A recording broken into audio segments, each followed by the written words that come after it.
반비례해서 유튜버들 중에 현장으로 많이 간 유튜버 있어요. 구독자들 수는 적고 그래도 현장에서 열심히 뛰었던 네? 그 사람들은 대부분 박찬대군을 밀었거든요. 아, 그래요? 그렇게 나뉘었다고. 그렇게 나뉘었는데 거기 그 작은 유튜버들의 큰 패짝은 네. 정청래를 악마화시킨 거예요.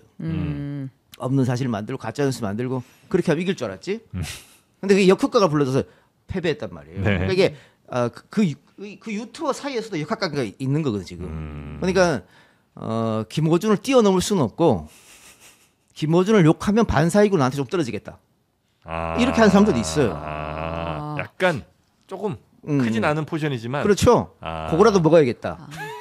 야, 너 어깨가 치열하네요. 우리가 그렇게 정파성이 강한 곳들이 많이 있잖아요. 그렇죠. 그 중에서도 이제 대형 채널 같은 경우는 뭐 국내인 쪽도 그렇겠습니다만, 그러니까 당의 무엇을 뭐 평가하거나 뭐 제안하거나 요 정도 수준이 아니라 아예 그냥 당 위에 있는 것 같은 느낌을 줄 때가 좀 있잖아요. 동의합니다. 요거는 바람직한 상황입니까? 아니면 뭐 바람직한 상황은 아니죠.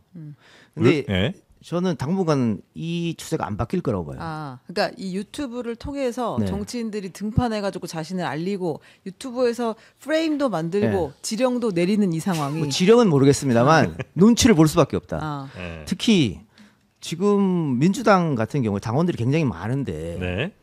당원 중심의 정당으로 확실히 바뀌어버렸습니다. 옛날에는 뭐 대의원이 엄청난 영향력을 발휘했고 대의원 위에 국회의원 네. 그러니까 이게 에스컬레이터가 됐었거든요. 지금 안 돼요. 국회의원이 대의원한테 지시해도 대의원이 안 들을 뿐더러 네. 대의원의 영향이 많이 줄어들었기 때문에 무조건 당원 중심으로 가게 됐습니다. 네. 그런데 당원들은 대부분 어떤 걸 보고 정치적 판단을 하느냐? 유튜브죠. 네. 유튜브 아니면 커뮤니티거든. 네. 그렇기 때문에 국회의원들 눈치를 볼 수밖에 없어요. 그래서 이거는 쉽게 바뀌진 않는다. 네. 특히 유튜브나 커뮤니티나 열심히 하는 사람들은 강성 지지층이 많을 수밖에 없거든요. 네네. 그러니까 이번 뭐 검찰 개혁 같은 것도 빠르게 더 강하게 당보다 더 계속 얘기하잖아요. 네. 네. 그 눈치를 볼 수밖에 없죠. 그래서 앞으로 이것은 크게 변하진 않을 것 같습니다. 더 강해질 가능성이 높다고 보세요. 그럴 가능성이 높다고 봅니다. 아니 왜냐면 제가 이거 지금 최근에 경향신문에서 이제 김어준 뉴스공장을 집중적으로 이제 보는 사람들 인터뷰를 해가지고 질문을 하려고 했는데 저기 지금 원고에다가 유튜브 얘기하니까 매불쇼 이렇게 쓰시더라고요. 그래서 지금 왜? 김어준하고 매불쇼밖에 더 있어요? 매불쇼는 건들지 마. 우리 채우기 하는데. 그렇구나. 네. 아니 근데 지금 곽상원 의원이 그 얘기했어요. 유튜브가 이제 거의 정치 권력을 휘두르고 있다. 근데 벗어나긴 되게 어려운 구조라고 보시는 거고. 근데 당이 그렇다고 해서 곽상원 의원은 네. 다음에 네. 경선을 하잖아요. 질 확률 높아요. 저주하지 말고 저주가 아니라 네. 아까 얘기했잖아요. 이게 잘 안 바뀐다니까요. 네. 지금 각종 커뮤니티나 댓글 한번 보시죠. 유튜브 댓글. 곽상원 안 된다. 대통령님 사위 잘못 떴네요. 도배입니다. 아니 근데 그러면 보세요. 근데 다 좋은데 당이 하는 일이라는 게 원래 이제 정책을 만들고 이제 그 방향으로 제안을 하고 정권을 잡고 하는 일을 하는 거잖아요. 근데 그게 상당 부분 지금 이제 유튜브로 넘어갔다는 진단이 나온 것인데 넘어갔다기보다는 네. 눈치를 볼 수밖에 없는 상황이다. 넘어갔다는 상황이다. 표현은 좀 그렇고 경향신문도 그거 그렇게 많이 써 그런 거를. 그러니까 질투한다는 얘기 나오지. 아니 뭐 질투야 뭐 질투할 수 없는 정도로 너무 멀리 갔습니다. 아니 근데 이게 뭐 부정적으로 볼 수도 있고 네. 긍정적으로 볼 수도 그럼요. 있는데 그러니까 네. 긍정적으로 보자면 어차피 국민들이 뽑아주는 국회의원들이 권력을 위임하는 거니까 그렇죠. 더 많은 국민들이 적극적으로 의견 개진해서 그 결정에 따라서 한다는데 뭐가 문제야라고 할 수도 있고 또 어찌 보면 어떤 채널에 의해서 이제 너무 당이 이제 좌지우지되는 것이 그럼 그 당은 그 채널에 의해서 그냥 움직이는 거 아니냐고 이제 좀 부정적으로 보실 수도 있는데. 그러니까 이렇게 되면 네. 국회의원들의 소신 발언이 사라지는 거죠. 네, 그렇겠죠. 쉽진 않겠죠. 제가 각상원 의원 얘기했습니다만 네. 나름의 소신을 가지고 얘기한 거잖아요. 그래서 제가 다음에 아마 경선하면 어려울 거다 이렇게 말한 거는 네. 현실이 그런 거잖아요. 네. 그럼 이렇게 되면 더더욱 소신 발언을 못해요. 더더욱 눈치를 볼 수밖에 그렇죠. 없는 거죠. 네. 아니 근데 그게 이슈로 드러났잖아요. 몇 가지. 네. 예를 들면 내란 특별재판부에 대해서 당내에서는 특히나 대변인 수석 대변인까지 나와서 그건 이제 선언적 의미이고 좀 대법원을 압박하자는 차원이지 그걸 어떻게 실제로 만들겠냐 이렇게 얘기하고 갔는데 그게 아니라 지금 될 것 같아요 보니까. 그러니까 저도 마찬가지예요. 저도 뭐 검찰 개혁 부분이나 이런 거에서 법무부가 이야기한 거, 또 대통령 비서실장이 얘기한 거, 국무총리가 이야기한 거 그런 쪽으로 얘기를 했거든요. 네. 그러면 구독자 싹 빠져요. 아 중수청을 법무부 산하에 둬야 아니, 한다. 저는 그런 얘기는 아니지만 네, 네. 어쨌든 좀 대통령이 왜 토론까지 해보라 그랬는지 그걸 살펴보자. 네. 논쟁과 토론은 중요하다. 그 논쟁과 토론도 하지 말라는 얘기거든. 그럼 구독자 빠지고 슈퍼챗 떨어지고 욕한단 말이야. 그럼 어떻게 돼요? 당가다가 그럼 나도 절로 가야지. 그러면 모든 유튜버 그쪽으로 가는 겁니다. 그러니까 유튜버들도 소신을 못하는 저 정도만 할 수 있는 거예요. 많이 벌었거든 이미. 저 정도만 할 수 있지.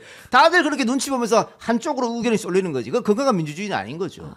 다른 얘기가 있어야 되는데 다른 얘기를 못하게 하는 거예요. 내란 특별재판부도 위헌 논란이 있을 수밖에 없잖아요. 네. 그러면 180명의 민주당 사람 중에 절반 정도는 그렇게 가는 게 조금 얘기해야 돼. 얘기 못 하잖아요 지금. 다음에 또 당선돼야 되니까. 참.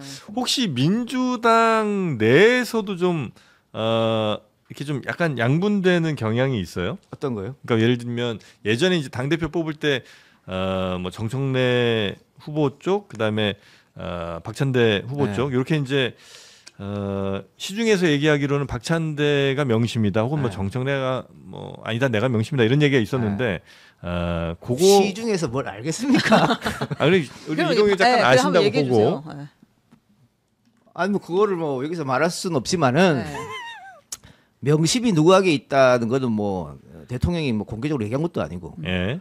정청래, 박찬대 두 사람한테 다 누가 돼도 상관없다고 얘기했고 그래서 그건 뭐 공개적으로 누가 있다고 이야기는 어려워요. 그런데 네. 그걸 파는 사람들이 있죠. 그러니까 정청래 의원은 뭐 뉴스공장에 굉장히 많이 출연했고 딴지일보에도 글 많이 쓰고 딴지일보는 김어준 네, 씨 네, 운영하는 네. 곳이니까 네. 그럼 누가 봐도 김어준은 정청래 지지 안 해? 이런 게 됐잖아요.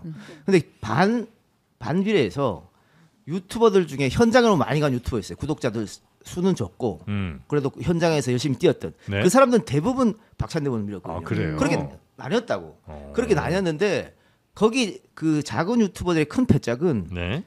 정청래를 악마화시킨 거예요. 없는 사실 만들고 가짜뉴스 만들고 그렇게 하면 이길 줄 알았지.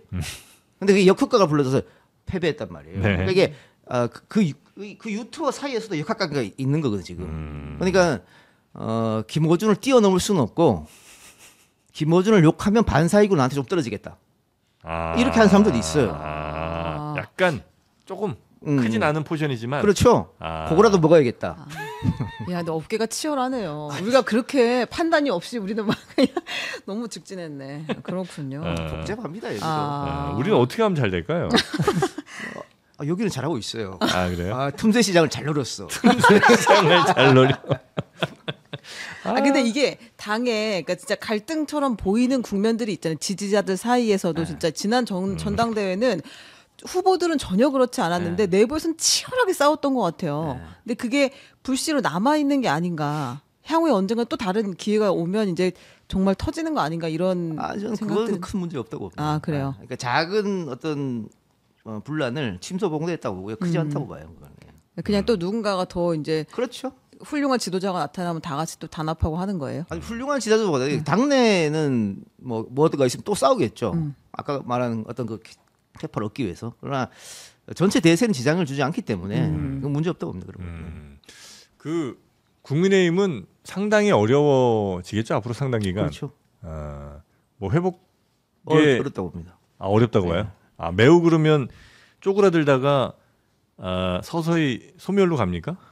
재창당 수준으로 가야죠. 재창당을 하면 해서 지금의 당의 헤게모니를 잡고 있는 친윤들은 다 물러나고 밖에 나가 있는 사람들이 아마 새롭게 꾸리면서 윤석열의 그림자를 지우고 보수가 재탄생하지 않는 이상 범보수로 이렇게 예를 들면 개혁신당도 그걸로 가고. 그럼요.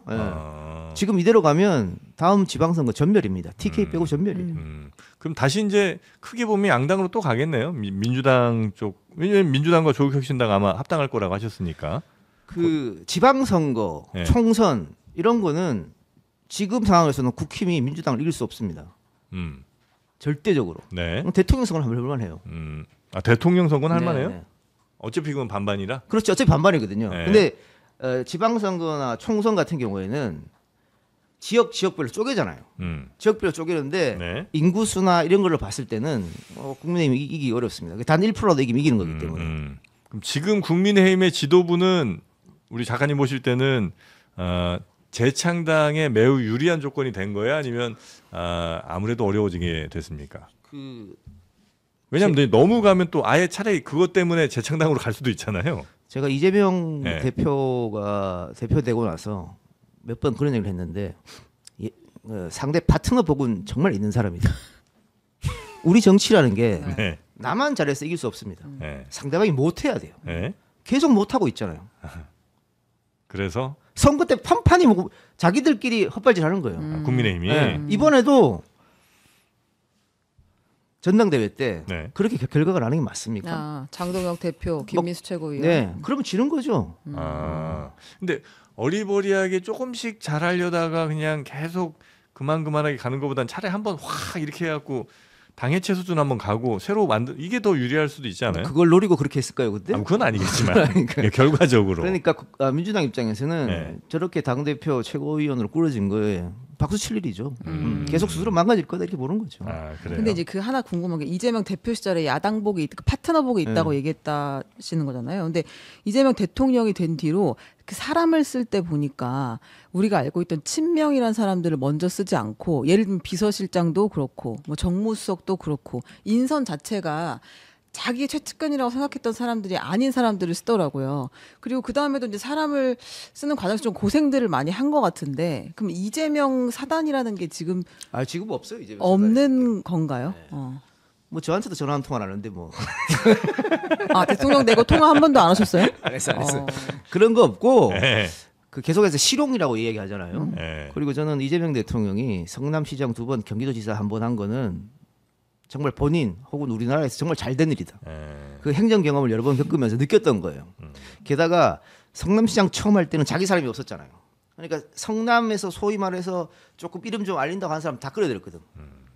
그 나중에 부메랑으로 돌아왔죠. 그게. 네. 그래서 그걸 많이 겪으면서 뭐 측근이라고 쓴다 이게 아니라 실력 있으면 쓴다. 그러니까 말한 것처럼 정무수석이랑 비서실장은 이재명 사람이 아니거든요. 네. 언제부터 그분들이 친히 이재명이었어요? 아니었어요. 아니었는데도 쓰는 거는 같이 일해 보니까 괜찮네, 능력 있네, 이래서 쓰는 거란 말이죠. 그래서 그런 실용들이 계속 작동하는 것이다. 그리고 이재명 대통령은 이렇게 얘기하면 뭐 상처 같기도 합니다만 계속해서 학습에 나가는 것 같아요. 지금도 학습에 나간다. 네, 지금도 배우고 있다.